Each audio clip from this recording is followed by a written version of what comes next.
ഈ കേരളത്തിലെ ആരോഗ്യ വർഷങ്ങളായി ഇവരാരും കൊണ്ടല്ലോ, വർഷങ്ങളായി ഉയർത്തിക്കൊണ്ടുവന്ന ഒരു മേഖലയാണ് കേരളത്തിലെ ആരോഗ്യരംഗം. മാറി മാറി വന്ന ഗവൺമെന്റുകൾ അതിന് സംഭാവന ചെയ്തിട്ടുണ്ട്, കൂടുതൽ സ്റ്റാഫിനെ വെച്ചിട്ടുണ്ട്.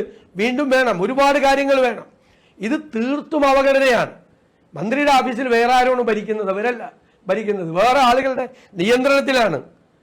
ഇവർ പറഞ്ഞ് ഞങ്ങൾ അറിഞ്ഞില്ല എന്ന്, മരുന്നില്ലാത്ത കാര്യം. എന്തൊരു വർത്തമാനമാണ്! പ്രതിപക്ഷം തന്നെ നിയമസഭയിൽ എത്ര പ്രാവശ്യം പറഞ്ഞു മരുന്നില്ല, സർജിക്കൽ എക്യുപ്മെന്റ്സ് ഇല്ല എന്ന്.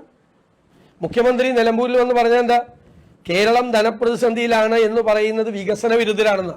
ഇവിടെ ഒരു പ്രശ്നമില്ലെന്ന് പറഞ്ഞു. ആണോ? പ്രയോറിറ്റി എന്താ? ഏറ്റവും പാവപ്പെട്ടവനല്ലേ ഈ ആശുപത്രിയിൽ പോകുന്നത്? അവൻ നൂലും എക്യുപ്മെന്റ്സും മരുന്നും പുറത്തുനിന്ന് വരുന്ന മരുന്നും മേടിച്ചുകൊണ്ട് ചെല്ലണം ആശുപത്രി. എന്നാ പിന്നെ സ്വകാര്യ ആശുപത്രി പോയാൽ പോരെ? അതെല്ലാം ഞങ്ങൾ പറഞ്ഞിരുന്നത്. നിരന്തരമായി